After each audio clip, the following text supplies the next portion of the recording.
Welcome, everyone, to Everyone's a Little Queer, Currently Queer, Episode 4. Currently Queer, Episode 4. Welcome. This week, Mark, you want to start with Yes. Olympic updates. We are in the midst of the Winter Olympics. Ba, ba, ba, ba, ba, ba, ba. So today we are currently recording on Tuesday, February 17th, and the Olympics are wildly into their second week. They close this Sunday on the 22nd, so that's kind of sad. But giving you a quick update, this is as of last night. Team LGBTQ currently has 6 medals, 4 gold, 0 silver medals, and 2 bronze medals. So keep it up, Team LGBTQ. We love you. We see you. We're going to continue to watch you guys slay every single day as the Olympics come to a close this Sunday evening. In the meantime, we do expect the medal count to continue to grow as women's hockey will be coming tomorrow for you guys. Thursday, they will be playing Team Canada for the 7th year in a row. How exciting. The women's hockey team has been absolutely crushing the Olympics. Yeah. 5 games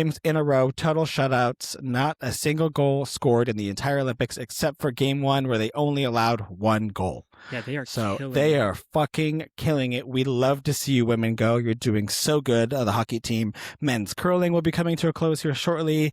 And hot damn, there's that one guy on men's curling who is fine as hell. The one with the glasses? The one with the glasses. His name is, I just was looking at his Instagram earlier, Bruce Mout? What? How do you pronounce it? I don't know. Anyway. You know more than I do. I just know he's the hot Freaking curling guy with the glasses. Hot. Yeah, he's gorgeous. And if you don't know who we're talking about, highly recommend just This taking him. guy? Yes. He doesn't have his glasses on. No, but that's him. He's hot, though. Mhm. Anyway, so men's curling, they're going to be getting medals. And then also Amber Glenn. Yes. She is about to compete, or today, as we're literally recording this episode, she should be doing her short program Yes. in qualifying. So shout out to Amber Glenn. There's the other girl who's not part of Team LGBTQ, but she's part of Team USA. So We have mazel tov to her. We have how many? 3? There's 3 women in the short for America. The Olympics are in full swing. We're really proud of Team LGBTQ and obviously Team USA. You guys have been doing fun.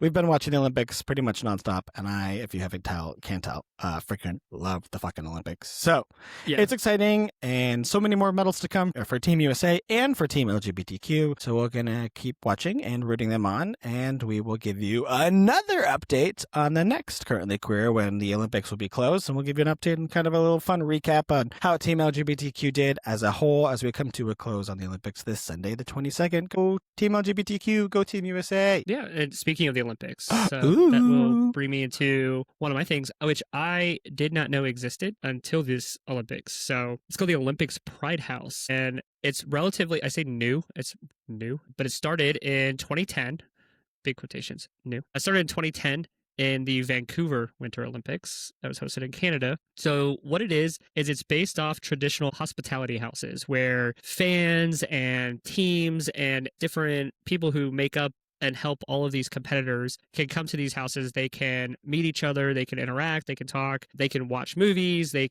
have speakers, everything like that. Well, there wasn't a safe place for queer people to have that kind of interaction. And so 2010, Vancouver Olympic Pride House, the first one. And this year they have one in Italy because some people may not know Italy is not a queer-friendly country. They have a pretty aggressive prime minister who got elected on a lot of anti-LGBT, anti-abortion, that kind of full religious kind of... Conservative fuck. Yeah, conservative campaign promises. Same-sex marriage is not recognized there in Italy. The prime minister is quoted as saying civil unions are good enough, they don't need anything more. And as of recently, Italy passed when it comes with IVF. So take 2 lesbians who are having a baby, they have to use IVF. I mean, that's just... Not in Italy. Well, right? You can use IVF and have a baby, but only the birth mother is recognized as a parent, unless you're a heterosexual couple. Right. Okay. And you use IVF, then the husband and wife are recognized as the parent. But in a same-sex relationship, they are not, because... So if 2 men in Italy wanted to use IVF to have a baby, only the surrogate mom would be listed as the kid's parent. Correct. That's fucked. Yes. So all of that aside, Italy, not a queer-friendly country. So they have these Pride House. They have the Pride House there. And in the Pride House, they're able to bring in a ton of people. They do what they have different talks. They have roundtables. They have games. They watch movies. They have speakers. They have competitors come in and talk with other people. It's a place for not just queer people, but also allies, friends, family to come and be in a place that is welcoming, that is a safe haven, that allows for them to also have the same joys as a hospitality as the other competitors. Also a safe place. It did go into detail online on the, you can look at it's like pridehouse.org or something like that. They go into detail about when they do countries that aren't queer friendly at all, like Sochi. Oh, they had one in Sochi? Yes. And when they did, they actually had people volunteering to help them way outside and like all different places and in different countries as well, being like kind of like transplant pride houses. Yeah, it was really cool. So that's terrifying. It is, yes. But it is a fun place to watch and be around other queer people and their allies. And so they're having one, they have one now going on. I think they said they have one, it's like one big one in Milano for the Olympics. However, it's not just an Olympic thing, which is kind of interesting. So with 2026 and America hosting the World Cup, they actually have, I think there's like... It's not just America hosting the World Cup. Well, it's not just America. It's but North America, Canada, Mexico, and America. Well, yes. Hosting the World Cup. Right. But... Is there one in Canada, If you Mexico? ask Bad Bunny, we are America. So, what a halftime show. So great. But they have right now listed in the United States of America, there's, I think, like 15, I think it's like 15 or 16 cities across that have 2 or 3 different organizations that are hosting these pride houses for the World Cup. Dallas is the closest one I saw. Okay, how do we fix that? I don't know. We could start looking online. We because I mean we're hosting what 4 national teams. We could ask. We have like 6. Yeah, I think 6 matches here in KC. So I mean, like it would seem fitting. Yeah. I mean, it would be. Kansas City is a sanctuary city for the LGBTQ plus community, including trans people. Maybe it's something we could email out Casey about, but... Our Place Casey. Our Place Casey, yeah.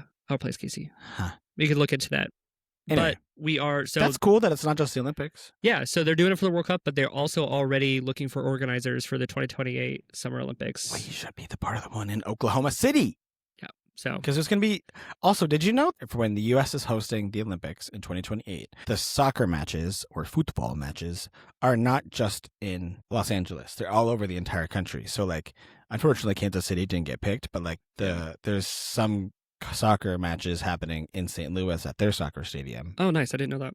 Yeah, so maybe we could go out there. Fun fact, if you want to go see the Olympics, you don't necessarily just have to go to LA or Oklahoma City if you want to see a soccer match. So kind of all over the states. Right.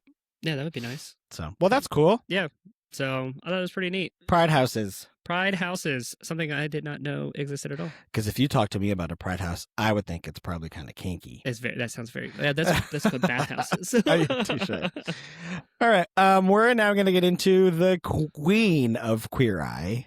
Yes. Jonathan Van Ness, also known as JVN. Jonathan Van Ness, they have been on Queer Eye, the Netflix reboot, since the beginning over 10 years ago.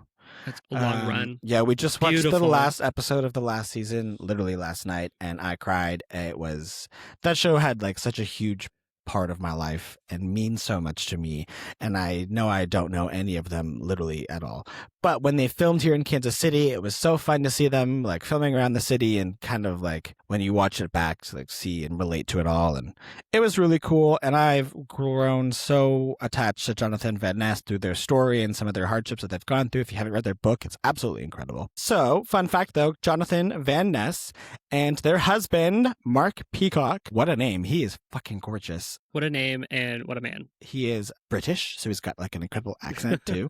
Also, recently he just got his citizenship, so mazel tov to Mark Peacock. I don't know if that's something you're going to be proud of, but congratulations on your U.S. citizenship. Anyway, so Queer Eye's Jonathan Van Ness has revealed how they and their husband, Mark Peacock, have navigated seasons of non-monogamy. That's hard to say. It is very hard to say. There's a lot of N's and M's. Navigated seasons of non-monogamy in their 6-year marriage. They got married in 2020. They were a pandemic couple. Sounds familiar. Pandemic couple.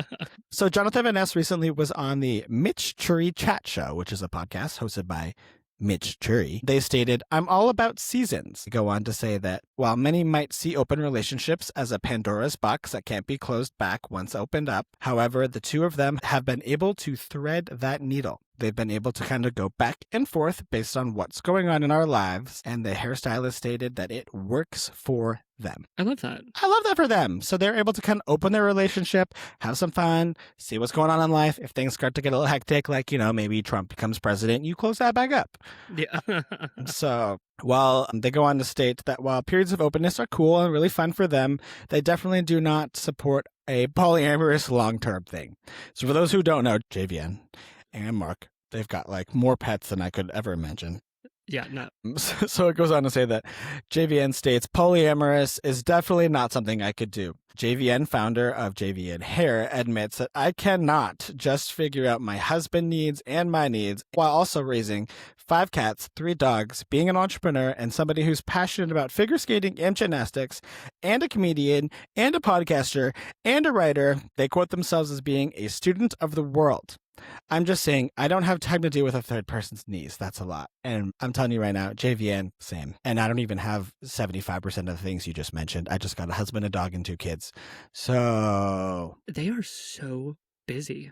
JVN, they got a lot on their plate. And yeah, polyamory is not for them. Also, not for me. So Yeah, no. we can relate, and I love that for you, but it's fun, and I'm glad that they're able to communicate and navigate their relationship in such a manner. And I think it's really awesome that they're also like sharing that with the world and kind of being a little bit of an open book to hopefully inspire others and maybe keep our fingers crossed, because if JVN came on our podcast, I would, number one, would cry. So I wouldn't even know what to say. I would lose my shit. JVN is up there as like dream guest to have on everyone's little queer one day and share their story to hopefully inspire other people to live their story, especially because JVN's is like, I mean, you can learn a lot about them just by reading their book or by watching Queer Eye, but their story is very, very inspirational. So I think it'd be cool. Yeah, and I love how unapologetically they are them, that, and you can see that a lot. And like, if you watch Queer Eye, and you can see that a lot. If you just see them doing an interview or anything like that, you clearly see them just being themselves 100%. And it's amazing. It's what we aspire to be. Oh, hell yeah. Being themselves. And then I also just love, like,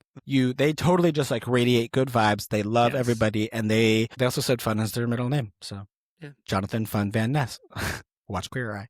JFVN. JFVN. But no, I really love Jonathan Van Ness. I think it's fun how they're opening up about their relationship and sharing a little bit into their lives with their husband. And Mark, if you ever want to be on the podcast too, you're gorgeous, and I would love to have you. Not just look at, just actually interview. I mean, yeah, if you wanted to like take your clothes off, I would still be cool with that too. But otherwise, if you want to share your story, like that'd be cool during too. Their open season. Yeah, if you want to come during your open season of your relationship, both of you, either one of you together, it's who knows where things could go. It's open season. It's open season with JVN and Mark. No, but I just thought it was fun and kind of like a little bit of an uplifting story to share. That's so and cute. Kind of a little glimpse into JVN and Mark's lives that they were willing to share with us. I love that. That's so sweet. I love that. Yeah, have fun. Maybe when they reschedule, because they were supposed to be here last weekend. They got sick. Unfortunately, JVN did. Maybe when they come reschedule and we're going to back, meet them. We got our meet and greet ticket. Should we make shirts that just say JFVN? Jonathan Van Ness. That would be kind of fun. Would that be cute? Yeah, that'd be fun. We should do that. We should do that. And then we'll give them our little business card that's like, be on our podcast. Love you, bye. Love you, bye. Okay, love you, bye.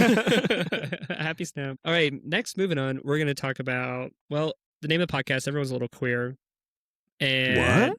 It is, yeah, if you didn't know. And so Gallup is a huge pollster. They're always doing polls across the country and always finding stuff. And back in 2012, they started adding polls to the American kind of demographic based on sexuality. So they started adding in how people identify on the spectrum of LGBTQIA+. And so this past year in 2025, they interviewed 13,000 Americans, 9% of which identified somewhere on the spectrum of the LGBTQIA+. So it's not an increase from last year. Of the previous year, 2024, is actually a hold steady, so that we've actually maintained the 9%, which I think is obviously we want to see more. And it just happens to be that more people are just coming out, and you can see kind of where the trend is. So 2024, we hit about 9%. 2025, if we're holding steady, there could be a lot of reasons for that.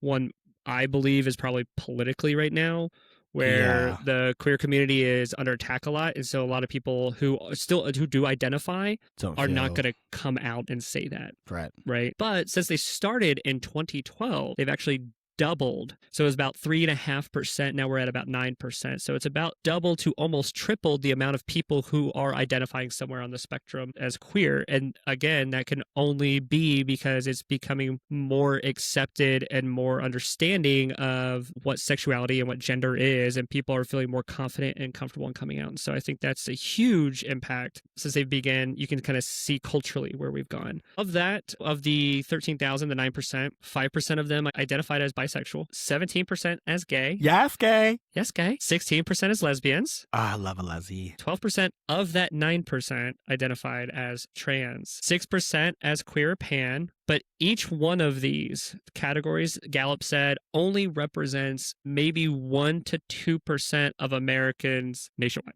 Right, which makes me so mad. Because if you factor that, and then of the 9%, how much was trans? Like, what'd you say? 12%. Of the 9%, only 12% of those 9% identify as trans. Yeah. Yet they are under such attack in this country. Yes. It's so fucking wild to me. It's like,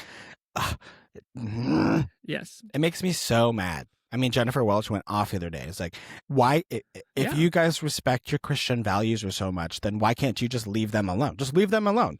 Let them be them. Don't worry about it. Right. You do you. Respect them. We'll let you do you. We're gonna let these people do them, and that's it. Boom. Right. Signed, sealed, delivered. So fucking infuriating. Sorry. It is. No. It's definitely infuriating. Jennifer Welch and Pumps. If you ever want to see some people who can really get me riled up, I've had a podcast. That's a great, and we love that podcast, and we love them. But it does, when you start seeing numbers like this, it really puts it into perspective, though, like how small our community is, but how big of an impact we have on just daily life, and also how much of an attack this small, minuscule amount of people are being attacked. In comparison to like the whole. Yeah. Right. It's when you look at it. Small percentage. Right. 9% of a 12%. Well, I'm saying 9% of Americans identify in the spectrum of 13,000 they interviewed. So 12% of that 9%. Is that what you said? 12% of the 9% identify as trans. Yes.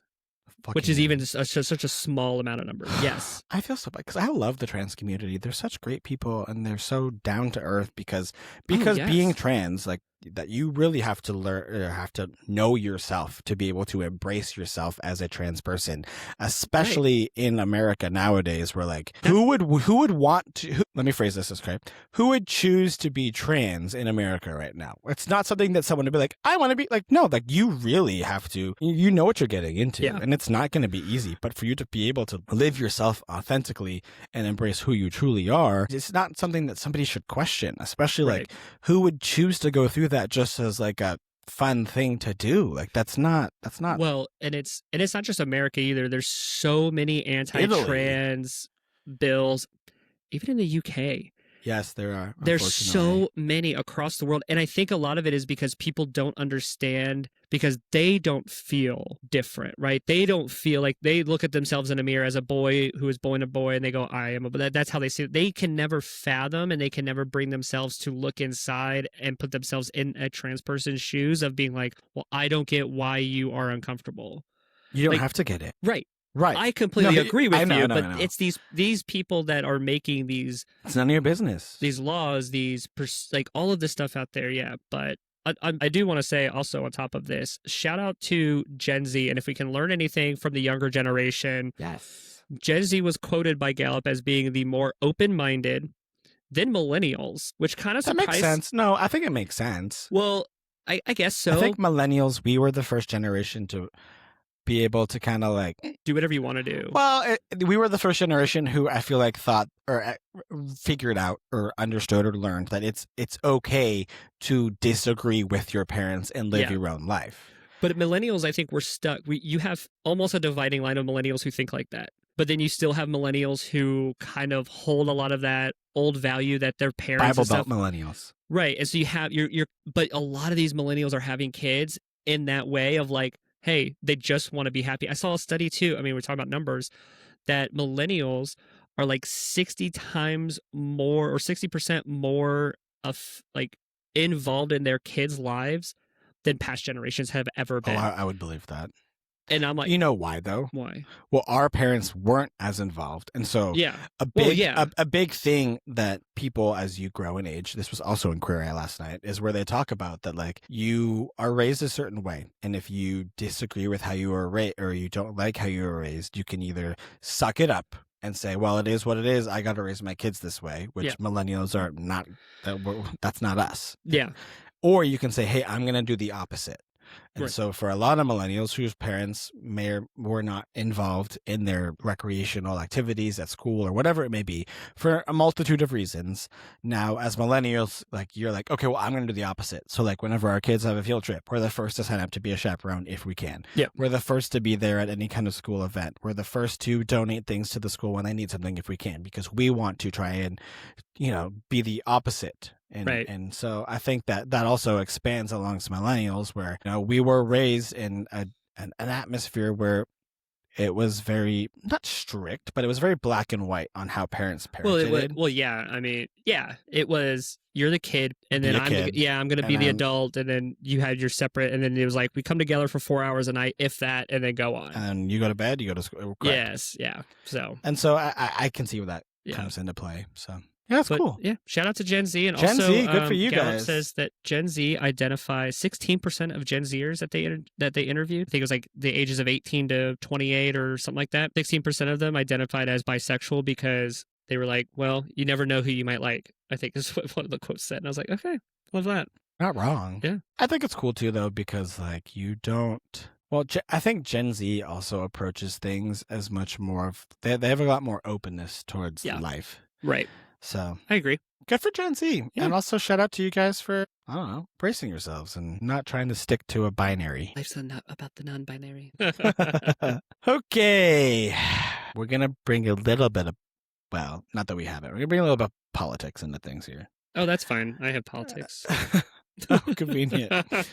So I don't know from the listeners out there how many of you guys watched Boots. That was on intense. Netflix, to me, is one of my favorite shows I've watched in a long time. Yeah. Obviously, besides Heated Rivalry, if you have not watching, like, hence our hoodies today. I got my Boston Raiders. You got your Montreal Metros hoodie on. Yeah. There's been, when Boots got canceled, there was a lot of drama because everybody, myself, husband included, felt that it wasn't canceled due to viewership. It was canceled for political reasons because, in all retrospect, Boots, for, I want to say, almost 8 to 10 weeks, was constantly within the top, what is it, the top 5? Is that how Netflix does it? I think they do top 10, but it definitely was a top 5 It was show. definitely within the top 5 to top 10 viewership shows. And so it recently came out, though, that Boots was canceled back in December after finding it had a very large fandom. Like I said, it was constantly in the top 5 to 10 viewership. It was always in, when you like open up Netflix and it has like top shows, it was all for weeks. Yeah. And then it was funny because the Pentagon came out after the show came out and said that it was, quote, woke garbage, which just pissed off Americans more. And then Boots' viewership actually went up. Yeah. After the Pentagon came out and said that it was, quote, woke garbage. However, in our current climate and also within the billionaire class of all of these oligarchs, when you have all of these oligarchs who are, like the CEO of Netflix and all these people who are Barry Weiss. Look what happened yesterday with CBS now refusing to air the interview with Stephen Colbert. And then Anderson Cooper left this morning. And then, Anderson Cooper left 60 Minutes because of Barry Weiss, who is one of the worst lesbians I've ever seen in my entire fucking life. She is not, I'm sorry, bitch, but you are not part of our community with that fucking crazy shit that you're fucking pulling. But the fact that CBS wouldn't air that, it's the same thing, right? So the Pentagon came out and said that, oh, Boots is woke. And then last night they said, Stephen Colbert, you can't air your interview with James Tellerico, the candidate for Senate in Texas. And so what happens? Well, the interview of James Tellerico that was put out on social media with Stephen Colbert has now gone viral and probably is now getting more views online than it would have if they just aired it on CBS, just like Boots. Boots got more viewership because the Pentagon said that it was, quote, woke garbage, which then prompts more people to quote unquote watch the woke garbage because they want to say, screw you to the administration. Yeah. And the sad thing about it is that Boots people were like, fuck it, let's watch it to screw them over, and then go, oh, damn. This is actually a really fucking good show. So for those of you who don't know, Boots was actually based upon a book by Greg Cope. It was a memoir titled The Pink Marine, One Boy's Journey Through Boot Camp to Manhood. And it was about his real-life experiences of being in a U.S. military boot camp in the 1990s during the Don't Ask, Don't Tell era. And it was such an incredible show, and so many of the actors, when it was canceled, openly came out online expressing how upset they were. So, long story long, Netflix CEO was recently confronted about this. Netflix CEO, I don't know what his name is. Fuck that guy. Anyway, he said, these are all business decisions based on audience relative to the cost of the show. Do the people who push play watch it till the end? Do they give it a couple thumbs up? Does it keep growing? All of those things. That decision is made every day, he explained. And so it's just really hard because, like, I'm sorry, but fucking bullshit. I call bullshit. The amount of people who loved that show, who had nothing but good things to say about it, the people who it represented in the story that it told, there's no way watching till you had to watch it till the end, because then you were there's no way anybody stopped watching. You that couldn't watch mid-episode. one episode of that show and not keep watching it. Also, the No. Netflix CEO was Ted Sarandos, and fuck that guy. I'm That's- sorry. I yeah. call bullshit. I still I don't buy a single thing that he's saying, and it's funny because if you look, the story was shared multiple times on different social medias, and you know how you can react to it. Yeah. 75 to 80% of the reactions that were to the posts about it were just laughing faces because everyone's totally calling out the bullshit. There's no way in hell that you can't tell me that show was canceled not for political reasons, Right. especially based on the viewership. And it's also nice because a lot of the actors that were on that show have come out and said, thank you guys so much for your support, and it still means so much to us. And what's frustrating too about Netflix is it's really hard for a show that is made on Netflix to be sold to another network. Based on how the contracts work and how all of those negotiations happen at Netflix, it's not easy for, say, another network just to come in and pick up a show. Like, say it is, if NBC cancels a show, it's easy for USA to come in and say, hey, it's a lot easier, I should say, Right. for another network to come in and sweep in and pick up that show and finish it off or whatever it may be. But the way that their contracts and negotiations work at Netflix is if a show starts at Netflix, the opportunities out there for it to be picked up by another network are pretty much non-existent. And that really sucks because for everybody who wanted Boots to continue, it's like, okay, we'll sell it off to another network. Unfortunately, it's not that easy. Yeah, it's not going to happen that way. But anyway, I call bullshit. Oh, 100%. Laying it out there. You can't say that it wasn't political when after the Correct. Pentagon, and everybody was like, there's no way it's going to not be renewed for another season or two. Correct. And even the writer of Greg Cope, even he was like, yeah, we were in talks with having a second season Correct. and all this stuff. And out of nowhere, they're like, oh, by the way, we're by not the way, doing we're it not. anymore. This was it. Goodbye. Take care. Correct. It's like, okay. But Bullshit. yeah. I loved that show. It makes me was so good. mad. It was a good show. And the actors were passionate in that show. You could just tell that they were so 100%. into it. I loved it. We couldn't stop watching it. Thank God Heat of Rivalry came out, or I would still be. But all right. Well, you said politics. This is political, but not political in the sense of like we're going to get heated political. It's actually a good political thing. Ooh, is it Jasmine So- Crockett? It's not Jasmine Crockett. I love Jasmine Crockett, but it's Love not her. her. But it is Maxine Waters. She's a Democrat from California. Oh, okay, I Okay. like that name. Is she the old black lady? Yes. So because it is February, we're recording in February. It is Black History Month. I thought this was kind of what she's wanting to do, and I love this impact that she's trying to do. So Representative Maxine Waters has introduced a resolution. She has 29 other representatives co-signing with her, which is pretty large for just a one-piece, like, small legislation that Wait, hold on. She's a representative. she's a representative. Okay. Yeah. So she wants to create and recognize a National Black HIV and AIDS Awareness Day. Yes, Oh. which I thought was incredible. She said it's a day to commemorate the impact of HIV/AIDS on Black Americans and encourage continued efforts to reduce the infections of HIV, eliminate health disparities, improve access to health care, treatment, and to show support for all those who are living with HIV and AIDS. So, for those that don't know about HIV and AIDS, the Black Americans represent roughly about 12% of the U.S. population, but they account for 39% of new HIV diagnoses. They are 40% of the community that is living with HIVs is Black Americans, which is huge. And then they are 43% of the deaths that are caused by HIV and AIDS. They represent 43% of those deaths. So Black women, meanwhile, they account for roughly half of all of those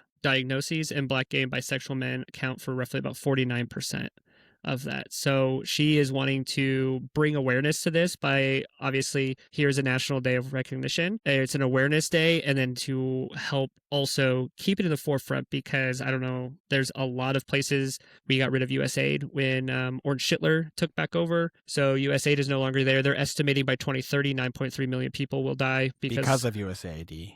Right? Yes, because of it being eliminated, 9.3 million people will die because of HIV/AIDS, and not because. And that's at Trump's hand. Like, those are Trump and Elon Musk's hands specifically. Are like, if you want to point a finger at why those 9.3 million people are dying, it's literally Elon Musk and Donald Trump. In a 1 year time, it has turned from 2030 being able to remove HIV/AIDS as a top 10 world epidemic, and to now by 2030 you're going to have 9.3 million people who have died because of it, and because they're just not getting the health care, like, and it's not expensive by any means. It's like pennies on a dollar to make medication and to send it out and to get it. And we had organizations for this, and because we have pulled US, like the USAID out, because we had stopped that, there's a lot of other countries who can't afford themselves to help out, like on their own budgets and everything. Well, when you factor in the population of America to the population of some of these other countries, there's no way in hell that they're going to have the funds available. So that was one, like Maxine Waters, that was one of the things too, is she's hoping to bring back awareness into this by having this and by helping, like bringing it to the forefront. Smart. And having it out there and then being able to do something. So, good for her. I love that. Fully support having that as many times as we can, bring that epidemic and what it can, and just being able to educate people on the healthcare that's out there and for them. So I thought that was really good. Love that. Like I said, it was political, but not too, over the... I mean, fuck Elon Musk and Donald Trump. Well, they're probably fucking each other. What is it? Who's under the desk? Who's blowing who? Who's the whole, like, blowjob thing? Bubba? Who's Bubba? Who's Bubba? Is Elon Musk Bubba? Is Donald Trump Bubba? Are they Bubba-ing each other? Do you have one more? Yeah. Okay, I want to do mine now. Is it about Bubba? It's not about Bubba. Yeah. Because we are on Bubba. Right. Just because we are talking about Maxine Waters and HIV/AIDS, I want to talk about Reverend Jesse Jackson, who passed away. I didn't know he died. So, spoiler alert, passed away today. I didn't know that. Yeah, this morning. Oh my gosh. So he passed away. And I do just want to say and highlight out there that, we last episode paid homage to Catherine O'Hara, who was not queer herself, but stood a lot for what the community was, and who she was for the community. And I want to acknowledge as well, Reverend Jesse Jackson. He was the first presidential candidate to run on LGBTQ rights. And this was back in the 80s, again, at the height of the AIDS pandemic. He was paramount for starting the Rainbow Coalition, which was an organization that was a civil rights for all. And when I was researching this, as I was looking through this morning and kind of getting some stuff, one of the quotes by him that I still think is so powerful, even from the 80s to now, is this. He said, "Marriage is based on love and commitment, not on sexual orientation. I support the right for any person to marry the person of their choosing." And it's insane to me that he said that in the 80s, tried to start and run on LGBTQ rights in the height of the AIDS epidemic, was out there being the first person as a Black man running for a presidential campaign in the 80s. Was he a senator? I think so. I still can't believe he died. Yeah. So where have I been? So shout out to him. He will, what he did and everything will never go unappreciated, in their community. So, but he'd been in the hospital for a while, is what his family said. That was that. And How sad. I had no idea. That's so sad. Well, now I kind of feel bad. We're going from Jesse Jackson passing away, which is like really sad, to talking about some... Is this some pretty gay shit? It's some pretty gay shit. Okay. Well, let's end on the gay shit note. So let's end on some gay shit. Yeah. So this is regarding a movie that I'm so excited to watch. Oh, is this the one you told me about the other day? Pillion. Okay, so we're going to talk about Pillion for a second. Pillion is a kinky dom rom-com. It has got a 100% rating on Rotten Tomatoes. That's insane. So it has been nearly a year since writer-director Harry Leighton's featured directorial debut, Pillion, world premiered back at the 2025 Cannes Film Festival, and it is now starting to be released worldwide. It's already been released in the UK. It has multiple limited releases already in the United States, mainly on the East and West Coast. Let's be real, makes sense why. Yeah. It is coming out at a local movie theater here in a few weeks in the Northland. What's that small one by that bar that Taylor used to work at? Oh, I know what you're talking about. Okay. Yeah. I can't think of the name of it, but I know where it's at. But yeah, at. it is coming out at that movie theater recently, or in a few weeks. I've never been there. I haven't either. So I want to talk about Pillion and kind of spotlight it because it's a really fun movie and it embraces a very niche, not market, but a niche aspect of the queer community, specifically kind of like, the dom sub, really kinky part of the community. In short, Pillion is a film about a timid man that is swept off his feet when an energetic, impossibly handsome biker takes him on as his submissive. The trailer is intense. If you haven't watched the trailer, oh my God, it is so good. So the movie follows Colin, who is played by Harry Melling, known from Harry Potter and the Ballad of Buster Scruggs, and Ray, who is played by Alexander Skarsgård, known from Succession and Big Little Lies. His dad is super famous too. Yes, his dad is also very famous. He was in the Thor movies for those who are nerds like me. So this movie has been nominated for several BAFTA awards, including Best British Film and Best Adapted Screenplay from the novel Box Hill by gay novelist Adam Mars Jones. Add that book to my reading list. You're going to have to. Because I want to read that once I'm done with the Hidden Revelries. Yes. So one little last synopsis. Colin is a weedy wallflower letting life pass him by, meeting Ray, the impossible handsome leader of a motorbike club, who then takes him on as his submissive. Ray uproots Colin from his dreary suburban life, introducing him to a community of kinky, queer bikers and taking on all sorts of virginities along the way. But as Colin steps deeper into Ray's world of rules and mysteries, he begins to question whether a life of a 24/7 submissive is for him. It's going to be intense. I'm so excited to watch this movie. I can't wait till this movie is released. Also, if you don't want to see it in movie theaters, it is coming out soon on Apple TV Plus, I think in a couple of weeks. Also, if you have a VPN, switch it to Europe. You can watch it on Amazon Plus or Amazon Prime. Oh, nice. But I just am so excited. I thought it was a fun, I don't ever remember seeing a movie of the sort. Oh, God, no. And I'm so excited to watch it. I can't wait to maybe we can watch it, give you a recap on it, let you know how we think about it, maybe do a live, what if we watched it, did a live reaction to it? That could be fun. But we also still have to do Heated Rivalry episode 2. Yeah, we did one. We never released that. I still got to put that out at some point. But there's a lot of things that I think would be fun to live watch and react to. Oh yeah, that one definitely, because that movie. The trailer itself was, when you showed it to me, I was like, this is gonna be in theaters. Yeah, if you haven't, you definitely should check out the trailer. And then, like I said, it's coming out. It is, if you're on the east or west coast of the States, it's more widely available in movie theaters. Yeah. And then definitely, like I said, it's coming out on streaming soon here shortly. So I just thought it'd be fun to kind of spotlight like a movie that I'm so excited to watch. Yeah. And something that I haven't seen about that highlights an aspect of the queer community that is there. It's not, widely known, but I think I'm so excited to watch it. It'll be great. It'll be wonderful. So awesome. There's also a couple other queer movies that are coming out soon that I think it'd be kind of fun to watch and see. There's another one with Olivia Colman out, another British one. Oh, what's that one called? She's like the British version of Catherine O'Hara. hold on, I'm looking this She's up. like the queer mother. I mean, she was in Heartstopper, and she just incredible. Heartstopper final movie is coming out soon too, Yes. which that would be fun to Yeah. react to. Jimpa, that's another one that recently came out featuring Olivia Colman and features. I really want to watch that one too. Hannah and her non-binary teenager Frances visit her gay grandfather Jimpa in Amsterdam. Okay, yeah.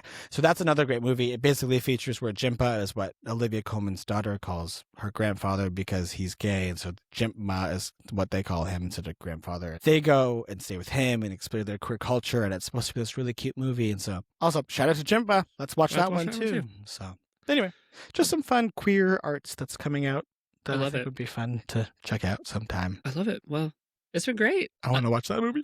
Well, I feel current. Do you feel queer? I feel current and queer. Do you feel currently queer? I feel currently queer. Currently queer. Well, thanks everyone for listening, and we'll see you guys next time. Bye.